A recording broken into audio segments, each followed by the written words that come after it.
E essa invasão ao Capitólio norte-americano levanta a possibilidade de impeachment de Donald Trump em últimos dias de mandato em cima da 25ª emenda. Quem discute isso com a gente é o advogado especialista em direito internacional, Daniel Toledo. Doutor, bom dia e obrigada por falar à Jovem Pan. Bom dia, Lilian, mais uma vez. Eu agradeço a vocês pelo convite. Bom, doutor, a invasão no Capitólio abriu uma discussão sobre o impeachment do presidente Donald Trump. É muito ou pouco provável que Trump seja afastado da presidência antes do dia 20 de janeiro, data em que termina o mandato dele? São duas situações que a gente precisa olhar. Na verdade, existe a figura do impeachment, existe a figura da 25ª emenda. A 25ª emenda é o afastamento do presidente por razões atípicas, como, por exemplo, a incapacidade dele em permanecer no governo e manter o controle do país. Segundo, o caso que a Nancy Pelosi tem falado, que é a incitação à violência, e realmente isso aconteceu. Existem diversos áudios agora que estão sendo colocados na mídia do próprio presidente Trump, colocando as pessoas e pedindo para as pessoas que elas saiam às ruas e realmente reivindiquem essa tal fraude nas eleições que ele alega, mas infelizmente não houve nenhum tipo de prova, né, principalmente no judiciário. E existe a questão do impeachment. Então, o que a Nancy Pelosi colocou foi a possibilidade de ser invocada a 25ª emenda para retirada imediatamente do presidente, seja ela temporária ou definitiva, ou eles estão dispostos a entrar com o processo de impeachment do presidente. Eu acho pouco provável que isso aconteça, o impeachment aconteça nesse pouco tempo que ainda resta. O afastamento pode vir, mas o afastamento do presidente Trump nesse momento pode ser uma péssima escolha, porque as pessoas esquecem que ele sendo afastado, ele pode ser perdoado pelo vice-presidente por todos os crimes que ele cometeu, crimes federais. E Donald Trump publicou na noite de ontem um vídeo em que condena a invasão de apoiadores ao Congresso americano, sendo que no próprio dia da invasão ele discursou para apoiadores em meio a uma marcha convocada por ele mesmo para contestar o resultado das eleições. Qual que é a leitura sobre essa estratégia que Donald Trump adota, doutor? Exatamente, eu ia mencionar exatamente isso. Ele fez, um dia antes, ele fez um discurso incentivando as pessoas a tomarem a proporção que tomaram. Você vê nitidamente no discurso dele, você vê nitidamente nos vídeos que ele próprio gravou e que ele próprio postou, independentemente dos vídeos oficiais. No dia seguinte, depois de muitas críticas e muitos pedidos para que ele se manifestasse com essas pessoas, pedindo que essas pessoas saíssem dali e fossem embora, né? Imediatamente, ele esperou um dia e no dia seguinte, você percebe que até no tom de voz dele, se você comparar um vídeo com o outro, um discurso com o outro, você vai perceber que ele fala emotivo, ele fala com o coração, ele fala incentivando com o coração. É o Donald Trump falando mesmo do jeito dele. E nesse que ele postou ontem, ele fala muitas vezes olhando para baixo, de cabeça baixa, com um tom de voz até abaixo do que ele costuma falar, justamente falando, olha, não é isso, eu não apoio isso, não é isso que a gente espera do povo americano, nós vamos fazer uma transição, já que o Congresso decidiu dessa forma, nós vamos fazer uma transição mais pacífica possível. Então, ali foi um cumprimento de clichê e não o Donald Trump falando com certeza absoluta. Doutor, agora dê uma impressão sobre o que você vê no seu convívio, no local onde você mora. O senhor mora aí nos Estados Unidos. Como que tem sido a repercussão sobre essa invasão e esses dias finais de Donald Trump na presidência? Tem sido péssima, né? Eu moro no Texas. O Texas é um estado diferente, eu diria até um país diferente dos Estados Unidos, porque as coisas aqui acontecem de uma forma muito regrada. O texano ele é muito regrado, mas a gente percebe nitidamente que existe sim um fervor, e existe sim uma incitação dos próprios líderes desses grupos extremistas para que as pessoas se rebelem, para que as pessoas se revoltem. Estados Unidos não é igual ao Brasil, você tem acesso, muitas pessoas têm acesso a armas, você tem a segunda emenda que permite, inclusive legalmente, que seja criada uma milícia organizada dentro dos Estados Unidos para se rebelar contra um governo tirânico, né? Mas, na verdade, a tirania está vindo exatamente do governo que está incitando essa própria tirania, o que chega a ser até um pouco conflitante. Mas o clima realmente está muito esquisito, o clima realmente está muito tenso, nunca tinha visto isso dentro dos Estados Unidos. e eu tenho certeza que isso vai ser, essas eleições e essa saída presidencial vai ser um marco na história dos Estados Unidos que a gente vai escutar ainda por pelo menos mais 2 anos, porque tem muita coisa que vai se desdobrar em consequência do que está acontecendo agora. Muita coisa ainda vai repercutir, né, doutor? E em menos de 24 horas, houve também várias demissões na esfera do governo Trump e no entorno da primeira-dama. Qual que é o tamanho do racha no Partido Republicano? Trump corre o risco de ficar isolado? Ele já está isolado, né? Eu ontem, inclusive, falei para a Jovem Pan à noite.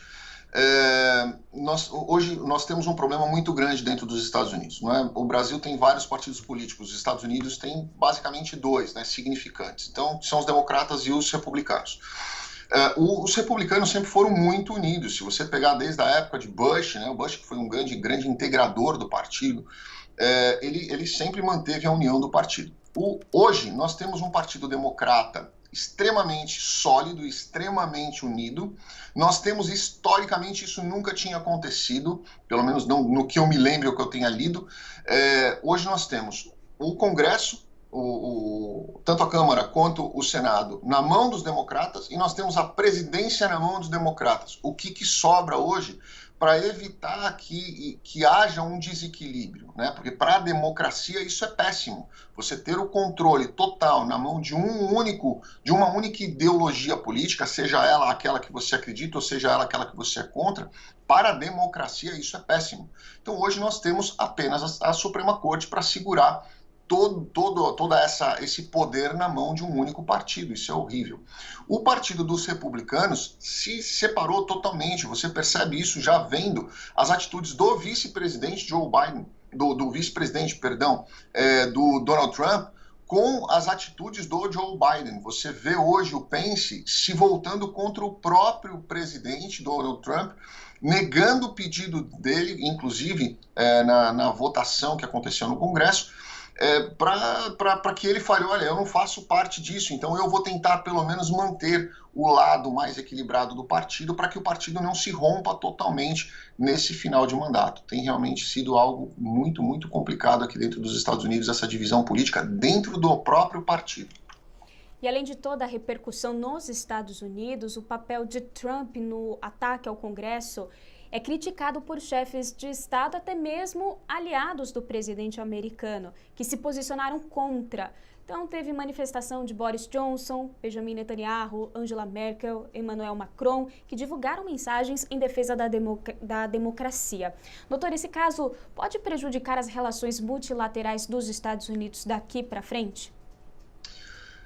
Pode e não pode, na verdade. Pode num sentido da imagem dos Estados Unidos fica muito fragilizada. E a gente tem que lembrar que hoje os Estados Unidos é um muro que nos separa de um conflito mundial, né? de um conflito armado, inclusive mundial. Nós temos aí a China, nós temos o Irã, que a cada dia vem criando mais situações. Nós temos 2 ordens de prisão já expedidas, 2 ordens internacionais de prisão já expedidas contra Donald Trump, do Irã e do Iraque, acredite, 2 países que historicamente vivem em conflito, eles expediram pelas suas cortes 2 ordens de prisão contra o presidente Donald Trump. Então isso já demonstra o quanto estes países que já têm historicamente o terrorismo dentro deles, que já têm aí bases contra os Estados Unidos, eles estão criando forças e chegando ao ponto de expedir uma ordem de prisão internacional contra um presidente do país que muitas e muitas vezes foi contrário a eles. Isso é perigoso para o mundo inteiro. Doutor, e também no último ano de 2020, nós vimos diversos movimentos como Black Lives Matter, também a pandemia de coronavírus causou dizemos assim, um rebuliço muito grande nos Estados Unidos. Inclusive, agora vamos olhar para esse caso da Geórgia, de 2 democratas que ocuparam as 2 cadeiras no Senado, e a Geórgia, que era um estado tradicionalmente republicano, que votava em republicanos. O que esse movimento nos diz sobre as mudanças sociais aí nos Estados Unidos? Diz muito. Essa é uma outra questão que eu até cheguei a alertar sobre um risco disso acontecer no Brasil também. O que aconteceu nos Estados Unidos foi o voto de protesto, ou o não voto de protesto. Muitas pessoas estavam extremamente decepcionadas com a postura de Donald Trump, por uma série de questões, seja com relação à pandemia, seja com relação à economia, seja com relação ao desemprego. Eu, há muito tempo atrás, tinha alertado que o número de empregos que o Trump vinha colocando, eles não eram reais, porque ele estava tirando o trabalho de imigrantes que estavam ali trabalhando ilegalmente e vagando aquele posto. Posto que não quer ser ocupado por um americano. O americano não quer executar aquele trabalho. Então, o fato de você ter uma vaga aberta não quer dizer que você tenha um posto de trabalho liberado para um americano. E esses números eram publicados o tempo inteiro, esses números não eram reais. O americano entendeu isso, caiu a ficha. Ele percebeu que o que estava sendo publicado era uma pirotecnia em cima de uma imagem que Donald Trump queria criar em razão das eleições. E ele, entendendo isso, começou a se voltar contra o presidente. Mas o republicano, ele não vota no democrata. Porém, nos Estados Unidos, o voto não é obrigatório. Então, o que aconteceu em massa na Geórgia? Os republicanos simplesmente falaram, não vou votar no Trump, não vou sair de casa. E isso foi mencionado, inclusive, pelo Donald Trump, naquela ligação onde ele falou com o chefe o secretário de Estado da Geórgia, onde ele pede que ele arrume 13 mil votos. Né? Na verdade, o que ele quer dizer? Ele arruma 13 mil pessoas que eventualmente votariam em mim, porque as pessoas simplesmente não saíram de casa para votar num voto de protesto. Doutor, o senhor falou sobre o Brasil, que essa situação pode se repetir aqui. O presidente Jair Bolsonaro já está fazendo algumas sinalizações, colocando em dúvida a lisura do processo eleitoral brasileiro. Isso já faz parte de uma estratégia, doutor, na sua avaliação? O Donald Trump usou a mesma estratégia, né, e deu errado. O Donald Trump começou o ano passado falando que vai haver fraude nessas eleições, vocês têm que tomar cuidado que vai haver fraude. Mas eu pergunto para você, você é presidente dos Estados Unidos, você não é presidente do Congo, né? Você é presidente dos Estados Unidos, você tem o FBI, você tem o Serviço Secreto, você tem a CIA, você tem todo esse aparato de segurança mundial que é capaz de enxergar o que está acontecendo em outro país e acompanhar de perto do que está acontecendo em outro país. Você sendo presidente dos Estados Unidos, você não tem a capacidade de criar um órgão competente para impedir uma fraude nas eleições? Eu questiono isso desde o momento em que Donald Trump começou a alegar as tais fraudes e não trouxe provas com relação a isso. Então, eu realmente não consigo entender como um presidente dos Estados Unidos, com o poder que ele tem, com todos os aparatos de tecnologia que ele tem, com a capacidade que ele tem de comandar esses órgãos de investigação, de inteligência, como que ele não conseguiu provar o que aconteceu ou evitar o que aconteceu? Sim, tem um documentário de Donald Trump que na época em que ele era um show business, né, ele dizia que ele não aceita perder. Então, talvez essa personalidade imprima muito o que nós estamos assistindo agora. Exatamente, é exatamente isso.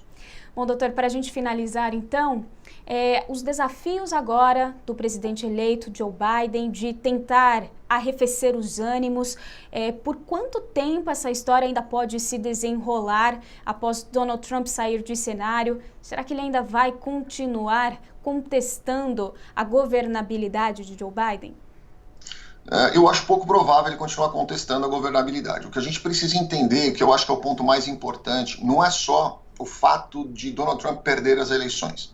Nós temos aí, se nós pegarmos os últimos 6 presidentes dos Estados Unidos e colocarmos numa lista o número de processos criminais, tanto estaduais como federais, nos quais eles foram envolvidos durante o mandato presidencial, nós vamos ter 415 processos hoje. Perdão, semana passada, hoje pode ter mais. Desses 415 processos, 235 são só para Donald Trump, só para você ter ideia do tamanho do problema que existe aí. Nesses processos estão 6 processos do IRS, né, de sonegação fiscal, evasão de divisas, aquela história do Donald Trump pagar $750 só de imposto de pessoa física e uma série de outras questões tributárias, né? Existem outros problemas, mas vamos falar só do tributário para ficar fácil para as pessoas entenderem o tamanho da gravidade do problema, que o Donald Trump agora está muito preocupado com isso. Vocês devem lembrar do ator de Hollywood, do Wesley Snipes, que era muito famoso, fez diversos filmes aí na década de 80, 90, e foi preso e condenado a 8 anos, pegou 8 anos de prisão e cumpriu 8 anos de prisão, saiu faz 2 anos atrás, justamente pela mesma questão na qual o Donald Trump está respondendo 6 processos. Então, a saída do Donald Trump do poder significa que ele perde a imunidade de responder por de não responder por esses processos, e o procurador-geral já disse que ele está só esperando o dia 20 para fazer todas as denúncias contra Donald Trump. Então, a coisa é muito maior do que a gente imagina. Essa contestação das eleições não tem só um cunho de perda de poder, como Donald Trump falou. Ele não vai admitir nunca que ele perdeu, ele vai dizer que ele não ganhou. Tem muito mais coisa por trás disso e que realmente acaba tendo aí um efeito muito maior na vida de Donald Trump. Nós conversamos com o advogado especialista em direito internacional, Daniel Toledo. Muito obrigada pela entrevista, pelos esclarecimentos e até mais. Obrigado a você, Lívia. Um grande abraço a todos.